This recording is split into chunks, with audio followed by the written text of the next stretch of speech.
नमस्कार दोस्तों, मैं Himanshu mount K2 Himanshu sir channel में आपका स्वागत करता हूं। आज हम लोग वर्ण विचार श्रृंखला में एक नई वीडियो के साथ हैं। इस वीडियो में हम लोग आज बात करेंगे वर्ण विचार के क्रम में वर्ण वियोजन के बारे में। वर्ण वियोजन या वर्ण विच्छेद एक ऐसी प्रक्रिया है जिससे बहुत सारे प्रश्न आते हैं और ये बहुत ही आसान प्रश्न होते हैं, लेकिन उनके लिए आसान होते हैं जिन्हें सब कुछ पता है कि स्वर होता क्या है, व्यंजन होता क्या है, अयोग वाह होता क्या है। वर्ण वियोजन के प्रश्नों में स्वर, व्यंजन और अयोग वाह, जो कि हम पिछले वीडियोस में पढ़ चुके हैं, उन्हीं के बारे में हम बात करेंगे कि स्वर, व्यंजन और अयोग वाह तीनों को अलग अलग किया जाता है। वियोजन का मतलब ही होता है अलग अलग करना, विच्छेद का मतलब ही होता है अलग अलग करना। तो वर्ण वियोजन और वर्ण विच्छेद में हम लोग बातचीत करेंगे कि किस प्रकार से हम अलग अलग स्वर, व्यंजन, अयोग वाह को कर पा रहे हैं। तो आइए देखते हैं, इसमें शुरुआत करते हैं वर्ण वियोजन की। और इसमें स्पष्ट रूप से लिखा हुआ है कि स्वर, व्यंजन और अयोग वाह को अलग अलग करना, यही है आपका वर्ण वियोजन या वर्ण विच्छेद। और इसमें हम बात करेंगे, मैंने पहले ही लिखा है यहाँ पे नोट करके, कि यह पूरी प्रक्रिया उच्चारण के आधार पर होती है। यह पूरी प्रक्रिया उच्चारण के आधार पर होती है, यानी जिस प्रकार से शब्दों का उच्चारण होगा ठीक उसी प्रकार से शब्दों को लिखा भी जाता है। आइए इसको समझते हैं इन उदाहरणों के माध्यम से। आइए देखते हैं। पहला मैंने उदाहरण लिया सरल। सरल शब्द भी है और सरल उदाहरण भी है। ये उदाहरण भी सरल है और सरल लिखा भी हुआ है। देखिए कैसे लिखा है, सरल। तो सरल शब्द का जब हम वर्ण विच्छेद करेंगे तो हम जानते हैं कि ये जो स है, ये जो स लिखा हुआ है, इस स में इसका उच्चारण अ के साथ हुआ है। बिना अ के स का उच्चारण होगा ही नहीं। तो स में से हमने क्या किया, अ को बाहर निकाल लिया, यानी स में हमने हलंत लगा दिया। हलंत, यहां देखिए, इस स में जब हलंत लग जाएगा इसका मतलब ये वाला स निश्चित रूप से किसी वर्ण के साथ नहीं है, अकेला है, तन्हा है, किसी के साथ नहीं है। जैसे इस हलंत का मतलब ही है कि इसके साथ अब कोई नहीं, जो इसके साथ था वो साथ छोड़ दिया है। देखिए, इसका साथ इसने छोड़ दिया, तो जब साथ छोड़ेगा तभी तो विच्छेद होगा। विच्छेद का मतलब ये साथ छोड़ना। तो जब दो एक साथ रहते हों और दोनों एक साथ एक दूसरे का साथ छोड़ें तभी तो विच्छेद माना जाएगा।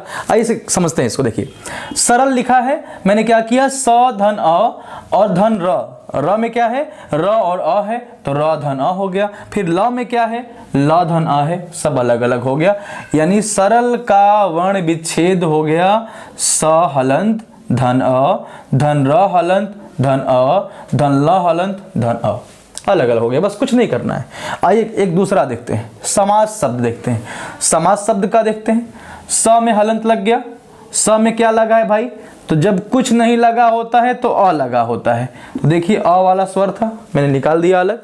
फिर म देखिए, म में हलंत लगाया और म के साथ जो स्वर था, यहाँ पे आ था, हमने आ को बाहर कर दिया, यानी म अलग और आ अलग, संबंध में विच्छेद कर दिया। फिर स देखा आपने, स के साथ क्या लगा है, जब कुछ नहीं तब अ, तो ये भी अलग हो गया। यानी क्या हो गया, स हलंत धन अ, म हलंत धन आ, स हलंत धन अ। ये हो गया आपका समास। ये हो गया आपका समास शब्द का वर्ण विच्छेद या वर्ण वियोजन। अब आइए प्रेम का करते हैं। देखिए, वास्तव में विच्छेद तो प्रेम में ही होता है। जब भी विच्छेद होगा तो प्रेम में ही होगा। आजकल उसे विच्छेद ना कह के ब्रेकअप कहा जाता है, ब्रेकअप। और ब्रेकअप बहुत आसान है, आजकल बहुत आसानी से लोग एक दूसरे का साथ छोड़ देते हैं।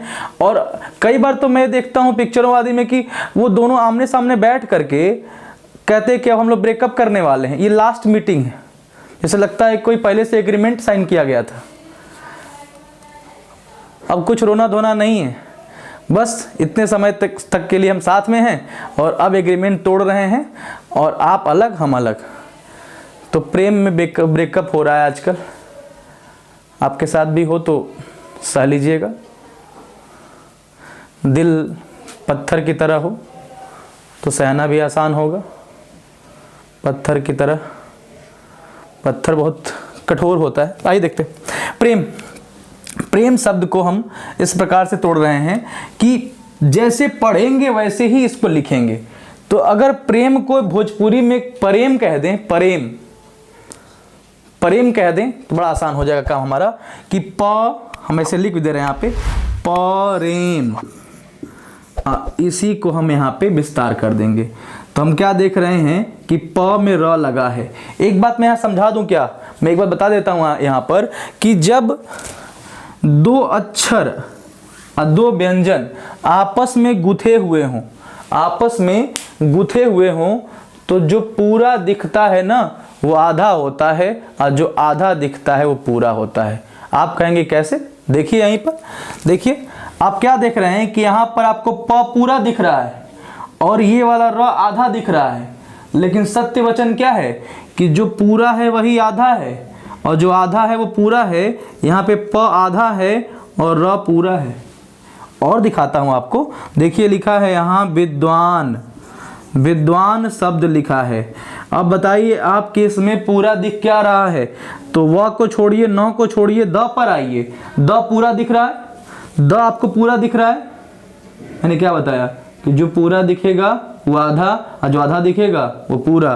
तो आप यहाँ देखेंगे अभी तो ऐसे लिखेंगे आप बी द्व व पे आ की मात्रा और न विद्वान। कई बार आप कंप्यूटर में टाइप करते समय देखते होंगे कि द ऐसे लिखा जाता है और वह ऐसे करके विद्वान ही पढ़ा जाएगा, यानी यहाँ पे द आधा है। इस एग्जाम्पल को हम लेंगे, लेकिन पहले हम प्रेम को फाइनल करें। देखिए इसमें क्या करना है कि पहले आएगा प, अब प आधा है, इसके बाद अ नहीं आएगा, दो आपस में गुथे हुए हैं तो उसके पहले आ जाएगा र। तो आ गया प के बाद र। मात्रा कौन सी लगी है? ए की, तो मात्रा हो गई ए की। उसके बाद म और म में लगा है अ। तो आप क्या देख रहे हैं कि प्रेम का जो वर्ण वियोजन है वो इस प्रकार है प धन र धन ए धन म धन अ। आप यहाँ इस बात को समझिएगा कि जब परीक्षा में प्रश्न आएगा तो इन दोनों की तरह नहीं आएगा। ऐसा प्रश्न आएगा जिसमें आप फंसे कि पहले र रही कि पहले प रही कि पहले अ रही कि पहले आ रही। ये कुल दिक्कत होला परीक्षा में। आइए देखते हैं आगे। अब लालसा शब्द मैंने लिखा है, लेकिन लालसा से पहले मैं आपको विद्वान समझाना चाहता हूँ। देखिए मैं फिर से विद्वान शब्द को लेकर के आगे बढ़ रहा हूँ। क्यों? क्योंकि यही वाली बात यहाँ दोहराने का मन कर रहा है। तो आप देखिए वह है, वह में हलंत लगाएंगे। कौन सा स्वर लगा है भाई? तो आप कहेंगे कि ई लगी है। ई को हमने अलग कर लिया। अब यहाँ आपको समझा चुके हैं कि जब दो आपस में जुड़ल रही तो जौन आधा लौकी वो पूरा, जौन पूरा लौकी वो आधा। तो यहाँ पे दिख क्या रहा है आपको? यहाँ पे द दिख रहा है पूरा, यानी इसका मतलब कि होगा आधा। और एक बात और, जो आधा दिखेगा वो पहले, जो पूरा रहेगा वो बाद में। जो आधा दिखेगा वो पहले, जो पूरा दिखेगा वो बाद में। तो आप क्या देख पा रहे हैं कि द रहेगा आधा, अब प्लस क्या हो गया व। अब व के बाद क्या मात्रा लगी है? क्या स्वर लगा है? आ। उसके बाद क्या लगा है? न। और न में क्या है? अ। ये आपका हो गया विद्वान का वर्ण वियोजन। अब देखिए व में ई लगा, वी हो गया। द्वान, तो आधा द आधा व में मात्रा आ न अ। ये हो गया विद्वान। ऐसे और भी हम देखते हैं उदाहरण। तो देखिए इसमें वर्ण वियोजन के और सारे हम उदाहरण देख रहे हैं, और जहाँ कहीं कठिनाई होगी आप इस वीडियो के कमेंट में उन शब्दों को लिख करके भेजिएगा और मैं उन पर एक नई वीडियो बना करके आपको उसको समझा दूंगा। क्योंकि कई बार ऐसे शब्द मिलेंगे आप ये सोचेंगे कि सर आप तो वही वाले एग्जाम्पल बता रहे हैं जो आप कर रहे हैं, ये वाला एग्जाम्पल का क्या होगा, इस उदाहरण का क्या होगा। तो उन उदाहरणों को आप कमेंट बॉक्स में लिखिए और फिर एक नई वीडियो का आनंद लीजिए। तो आइए देखते हैं कुछ नए एग्जाम्पल। इन उदाहरणों को देखते हैं। प्रिया शब्द लिखा है, प्रिया। प्रिया तो आजकल बहुत ही चर्चित नाम है, पहले से चला आ रहा है, लेकिन आजकल जब सोशल मीडिया आई है तो प्रिया में एक शब्द जुड़ गया, एंजल प्रिया। आज हर एक लड़के के पास, अगर वो थोड़ा एक्टिव है और अगर ज़्यादा एक्टिव है तब तो उसके पास एक आईडी है एंजल प्रिया के नाम से। हो सकता है कि आपका ना हो, अगर ना हो तो अफसोस की बात नहीं है। ठीक है, आइए बढ़ते हैं आगे। देखिए प्रिया, प्रिया में देखिए आप देखिए आधा कौन सा होगा? जो पूरा दिखता है। जब दो आपस में गुथे हों तो आधा वो जो पूरा दिखता है। तो यहाँ पूरा कौन दिख रहा है? प। तो प क्या होगा? आधा। और जौन हुई आधा हुई पहले। तो जो आधा होगा वो पहले आएगा और जो पूरा होगा वो बाद में आएगा। लेकिन आधा होगा कौन सा? जो पूरा दिखता है। कोई दिक्कत किसी को? दिक्कत होगी तो भी कमेंट करिएगा, हम बताएंगे इसको और सरल तरीके से बताएंगे। तो प आधा इसलिए है क्योंकि पूरा दिख रहा था, और प के बाद क्या आ गया? र, और र के बाद क्या आ गया? मात्रा कैसी है? छोटी ई की मात्रा, या इसे कह सकते हैं कि ह्रस्व ई की मात्रा है। तो ये हो गया प्री। अब आप प्री पास कर गए, अब तुरंत आप लेखपाल बनने वाले हैं मेंस दे करके। देखिए प्री हो गया और प्लस ये हो गया य में लगा है आ की मात्रा, ये हो गया प्रिया। इस प्रिया का हो गया क्या? विच्छेद। वर्ण विच्छेद हो गया। वर्ण विच्छेद मतलब स्वर को हमने व्यंजन से अलग कर दिया। स्वर और व्यंजन आपस में नहीं जुड़े हैं, अब अलग अलग हो गए। आइए अगला देखते हैं, प्रवास। ठीक वैसा ही उदाहरण ये भी है। देखिए यहाँ भी पूरा क्या दिख रहा है? प। पूरा क्या दिख रहा है? प। अब प में क्या लगा है? र। तो प हलंत हो गया क्योंकि पूरा है, और जो पूरा रहेगा वो आधा होगा, और जो आधा होगा वो पहले होगा।